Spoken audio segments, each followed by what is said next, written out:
Orang Indonesia jangan sampai tertipu oleh kelakuan dan propaganda Hamas Ikhwanul Muslimin PKS. Tahukah Anda bahwa Hamas adalah Wahabi pengusung khilafah yang satu komando dengan PKS dan ISIS? Dan tahukah Anda, bahwa sesungguhnya Israel dan Palestina secara intens sedang mengadakan upaya berdirinya negara Palestina yang berdaulat dan bisa hidup damai berdampingan dengan Israel. Namun tiba-tiba Hamas tidak setuju dengan berdirinya negara Palestina yang nasionalis sekuler, karena ternyata memang Hamas menginginkan negara Palestina itu berdiri sebagai negara yang bersyariat Islam, yaitu dalam kata lain adalah negara khilafah Islamiyah, yang sesuai dengan cita-cita induk mereka Ikhwanul Muslimin.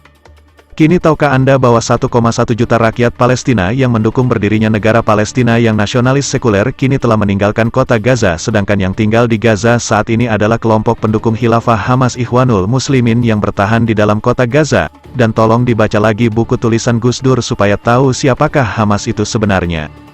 Jadi serangan Hamas yang terjadi tanggal 7 Oktober tahun 2023 itu adalah karena Hamas tidak setuju dengan perdamaian Israel-Palestina karena Palestina akan berdiri sebagai negara seperti Indonesia yang nasionalis sekuler sementara Hamas ingin mendirikan khilafah. Maka diseranglah Israel oleh Hamas untuk membatalkan perdamaian dan agar kedaulatan Palestina tidak jadi berdiri. Mari kita dukung Palestina untuk merdeka dari kaum teroris Hamas ISIS, PKS Ikhwanul Muslimin, agar Palestina menjadi negara damai dan berdaulat. Kontrol pemerintah. Jadi kepentingan inilah yang namanya juga ada PKS di parlemen, kepentingan mereka inilah yang mengacak-acak Indonesia, maka berita-berita hoax itu disebarkan. Karena yang ini kan duitnya banyak, juga harus kita lawan dong, jangan tinggal diam. Informasi apapun yang kita peroleh dari fakta, misalnya Bu Koni, itu harus kita viralkan dalam bahasa dan versi kita masing-masing, jangan tinggal diam. Nah itu saran saya. Jadi kembali lagi masalah Hamas dan Israel. Saya tadi sampaikan ya, Hamas itu adalah pecahan dari Ikhwanul Muslimin yang dari Mesir. Ikhwanul Muslimin ini didirikan oleh Al-Banna pada tahun 1928. Ikhwanul Muslimin ini DNA-nya adalah Wahabi, totalitarianisme, komunisme, dan ada 4 itu DNA-nya. Maka DNA Hamas ini sama, dan di sini tidak ada di sini perikemanusiaan atau pokoknya bagi mereka yang bertentangan dengan keyakinannya adalah halal. Maka sembelih anak-anak bayi, nenek-nenek itu luar biasa, itu dianggap apa gitu ya, sampai gitu itu anak bayi itu, aduh saya nggak bisa, nggak tega ya, nggak bisa, itu perasaan saya tahan, maka saya marah besar ini. Oleh karena itu saya sih berharap dan berdoa Israel tanpa ya, kan sudah memberi prosedur peringatan ini itu, misalnya warganya tidak mau, udah sapu bersih aja, udah selesai.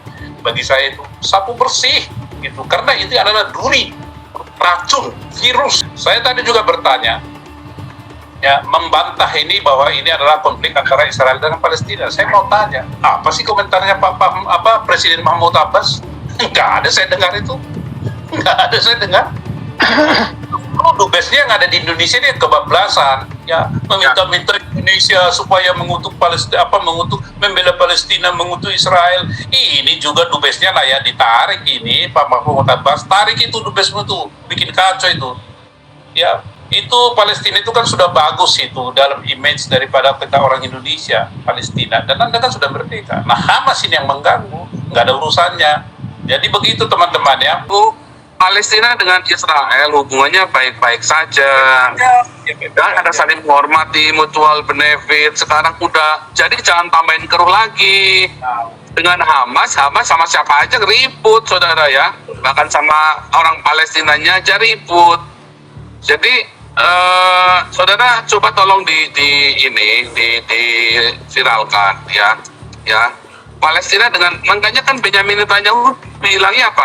Kita perang melawan Palestina, perangnya kita melawan Hamas. Kita bukan perang melawan Palestina loh, tapi melawan Hamas, karena dengan Palestina sedang ada upaya-upaya pengakuan sebagai negara. Profesor saya pun mengakui kita sedang mengupayakan itu supaya Palestina juga menjadi negara.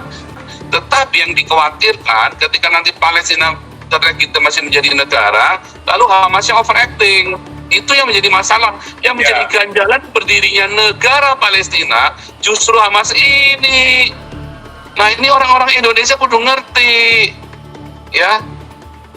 Nah itu lanjut, mungkin siapa lagi yang Bu Koni tadi sore pada jam 3 mengatakan itu Hamas itu ideologinya sangat berbeda dengan ideologi Palestina. Apa? Berbeda. Kalau Palestina itu ideologinya nasionalis sekuler, kalau Hamas adalah Islamiyah, khilafah Islamiyah.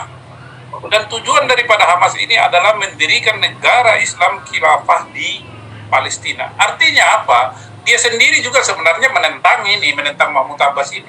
Menentang karena mereka tidak suka Palestina itu menjadi negara sekuler, negara nasionalis sekuler.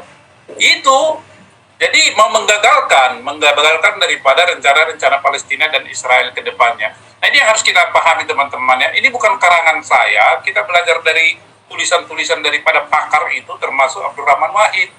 Ya. Yang kita tahu adalah kita catat itu, ya itu udah harga mati. 1, Hamas itu teroris.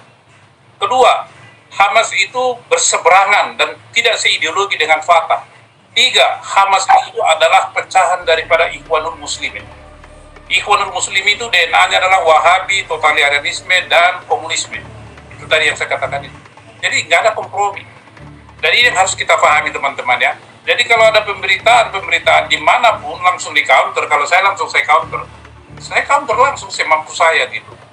Maka saya lihat siapa di belakang ini. Ya di belakang itu tadi MUI, PKS, FPI dan lain sebagainya itu.